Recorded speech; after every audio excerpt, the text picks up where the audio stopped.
สวัสดีค่ะพ่อแม่พี่น้องสวัสดีFCทุกท่านเนาะค่ะสวัสดีFCทุกท่านเนาะเสียงคือจะเป็นหวัดเนาะพี่น้องเสียงบ่ใสเด้อขอโทษขออภัยมาพบมาพอกับเจตาพารวยคือเก่าค่ะในทางช่อง YouTube คลิปนี้ก็จะเป็นของลาวพัฒนามื้อนี้เนาะพี่น้องเป็นของวันที่3ของวันที่3เห็นอยู่นี่ประวัติเจปากแดงค่ะของเจปากแดงหลุดไปวันที่31หลุดทรงท้ายของเดือนเนาะเจปากแดงวันที่30เขาเด่นตัวเดียวพี่น้องขอโทษขออภัยแทนเจปากแดงเด้อค่ะแนวทางของเพิ่น2 งวดหลุดติดกันมาตามใหม่มื้อนี้เป็นมือใหม่วันใหม่แนวทางใหม่ของเพิ่นเจปากแดงเนาะค่ะมาตามกันต่อลาวพัฒนามื้อแรงเพิ่นให้มา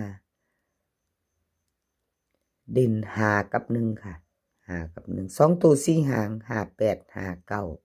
14 13เบิ้ลค่ะ55กับ11 3ตัว2หางค่ะ513 158เด่น5กับ1 2ตัวค่ะเพิ่นเน้น58กับ14 3ตัวเน้นหางเดียวค่ะ158แคปหน้าจอครับให้จะไปต่อกับจีปากแดงเนาะค่ะจีปากแดงเลขทุกตัวเอามาวางเพื่อเป็นแนวทางโปรดใช้วิจารณญาณในการรับชมเป็นอย่างสูงเป็นเพียงแนวทางค่ะพี่น้องพิจารณาเนาะชอบก็จัดขัดกับพานไปเนาะพี่น้องเลขล็อกเทียนทะเลล็อกเทียนทะเลค่ะเข้ามา3ตัวเดียววันที่31ขอโทษขออภัย2ตัวเพิ่นหลุดไปเด้อพี่น้องเด่นยังบ่ทันหลุดค่ะ2ตัวมา1ตัวก็ถือว่าเดินอยู่เนาะถือว่ายังเดินแต่2ตัวนี่หลุดไปทั้ง2งวดเลยค่ะ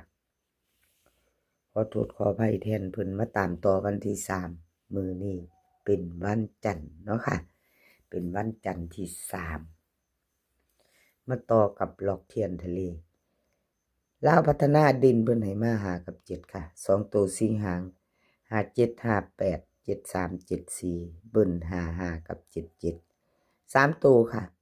574 558เด่น5กับ7ทอกันเน้น57หางเดียวเด้อค่ะ3ตัวก็หางเดียว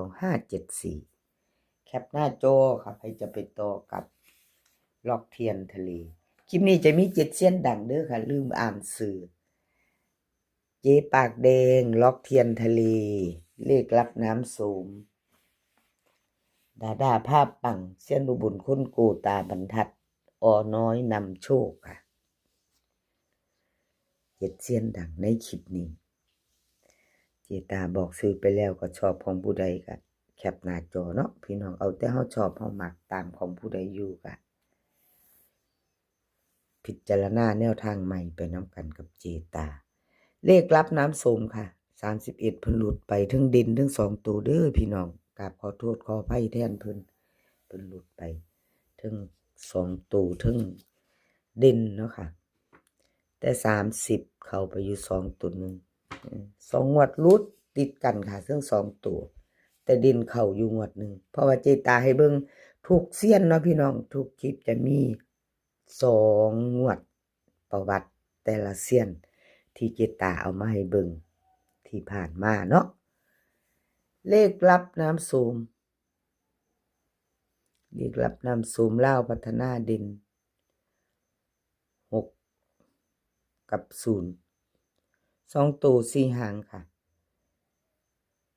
6061 0201เบิ้ล66 00 3ตัวค่ะ2หาง602 661เด่น6กับ0ทอกันเด้อค่ะเน้น60กับ02 3ตัวเน้นหางเดียว3ตัวเน้นหางเดียวค่ะ602แคปหน้าจอค่ะใครจะไปต่อกับเลขรับน้ำส้มกับขอบคุณ เรียกรับน้ำส้มค่ะที่ให้แนวทางมาบ้างทางช่องเนาะแล้วก็กับขอบคุณทุกเซียนค่ะทั้งเจปากแดงทั้ง7เซียนครับขอบคุณที่ให้แนวทางมาว่างค่ะด้าพาปัง29032ลาวพัฒนาออกวันที่31เนาะเพิ่นเข้าไปเก้าตัวหนึ่งอยู่ค่ะดาพาปัง2ตัวมา1ตัวค่ะเชิง2งวดเพิ่นเข้าตะดิน2ตัวลุด2งวดค่ะครับขอโทษขออภัยแทนเพิ่นดาพาปังใครจะตามต่อพิจารณาใหม่มื้อแรงวันที่3ค่ะพี่น้องลาวพัฒนา2 ทุ่มครึ่งลาวออกดาพาปังเด่นเพิ่นให้มาก9กับ4ค่ะ2ตัว4หาง94 93 46 47เบิ้ล99กับ44ค่ะ3ตัว947 449เด่น9กับ4ทอกัน2หางก็เพิ่นเน้น94กับ47 3ตัวค่ะ449ดาภาพปังแคปหน้าจอครับให้จะต่อกับเพิ่นไปต่อมือแรงพิจารณาใหม่เนาะครับขอบคุณดาภาพปังค่ะที่ให้แนวทางมาวางทางช่องด้วยดีเสมอมาเนาะไม่มีแนวทางก็ไม่มีช่องเนาะพี่น้องแล้วก็ FC เก่า FC ใหม่กับขอบคุณหลายๆที่เข้ามาติดตามรับชมรับฟังเนาะค่ะเซียนอุบลคนโกค่ะเซียนอุบลคนโกลาวพัฒนา29032หลุดไปเนาะพี่น้องหลุดทั้ง2งวดนี่หลุดอันทั้งเด่นทั้ง2ตัวว่าจะว่าทั้ง2ตัวก็หลุดทั้งเด่นก็หลุดเนาะวันที่30เพิ่นเข้าไปอยู่ค่ะเข้า2ตัวนึง2ตัวมา1ตัว2งวดหลุดติดกันเลยก็บ่เป็นหยังเนาะค่ะเจตาเป็นกำลังแรงใจให้เด้อเซียนอุบลคนโกเป็นกำลังใจให้กันและกันเหมือนเดิมค่ะเด่นค่ะเพิ่นให้มา8กับ6 2ตัว4หาง8 6 8 5 6 4 6 5เบิ้ล8 8 6 6ค่ะ3ตัว3หาง8 8 5 6 6 4 6 5 6เด่นค่ะ8กับ6ทอกันเน้น6 8 6กับ6 4 3ตัวเน้นหางเดียวของ6 5 6เซียนอุบลคนโกกับขอบคุณหลายๆค่ะที่ให้แนวทางมาวางทางช่องเนาะ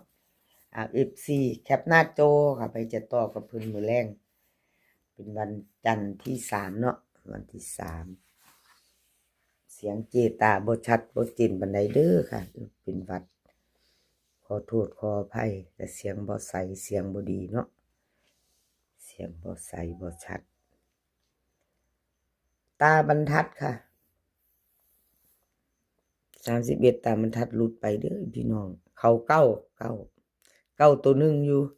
เจตาเจ้าก็ได้ตาบรรทัดวันที่31 2ตัวมา1ตัวเนาะพี่น้องเขาเก้าตัวนึงบ่ต่อเลยตาบรรทัดวันที่30เพิ่นเข้า2ตัวมา1ตัวยังบ่ทันหลุดค่ะตัวเด่นเพิ่นมาอยู่2งวดประวัติให้เบิ่งเพิ่นก็หลุดไปงวดนึงนะคะ2ตัวแต่เด่นเพิ่นยังบ่ทันหลุดเด้อตาบรรทัดไปจะตามต่อเตรียมแคปหน้าจอค่ะแนวทางใหม่ของเพิ่นวันที่3เป็นมื้อนี้เนาะค่ะเด่นให้มา5กับ7 2ตัว4หางค่ะ5 7 5 8 7 4 7 3เบิ้ล55กับ55กับ7 7 3ตัว2หางค่ะ5 7 4 7 7 5เด่นค่ะ5กับ7ทอกันเน้น5 7กับ7 4 3ตัวเน้น7 7 5ค่ะตาบรรทัดไปจะตามต่อแคปหน้าจอค่ะกับขอบคุณตาบรรทัดหลายๆค่ะที่ให้แนวทางมาว่างทางช่องเนาะขอบคุณเป็นอย่างสูงเด้อค่ะมาต่อโดยอน้อยนำโชคน้อยนำโชคค่ะพี่น้องเข้าไป3ล่างเนาะตัวดินเพิ่น2ตัวมา1ตัวค่ะน้อยนำโชคข อโทษขออภัยแทนเพิ่น2ตัวบ่เดินบ่เข้าค่ะทั้ง2งวดหลุด2ตัวแต่เด่นเพิ่นยังมาอยู่ทั้ง2งวดเนาะค่ะเด่นมาบ่หลุดทั้ง2งวดน้อยนำโชคมาตามใหม่มื้อแลงกับเพิ่นเด่นค่ะเพิ่นให้มาเด่นเพิ่นให้มา2กับ9 2ตัว4หางค่ะ2 4 2 8 95 94เบิ้ลค่ะ22 99 3ตัว228 927 293294เด่นค่ะ2กับ9ทอกันเน้น27กับ94 3ตัวค่ะ927พยจะตามต่อน้อยนำโชคค่ะแคปหน้าจอเนาะพี่น้องแคปไว้รุ่นมือแรงชอบกระจัดคัดกระพันครับขอบคุณน้อยน้ำโชคที่ให้แนวทางมาวางทางช่องของจีตาเนาะครับขอบพระคุณเป็นอย่างสูงคลิปนี้ขอให้พี่น้องโชคดีกับเล่าพัฒนามือแรงค่ะมีขอให้มีความสุขขอให้สุขภาพร่างกายแข็งแรงกันทุกคนเดินทางไปไสก็ขอให้ปลอดภัยค่ะเดินทางไปขอให้มีโชคกลับมาขอให้มีชัยคลิปหน้าพอกันใหม่คลิปนี้ก็สวัสดีค่ะ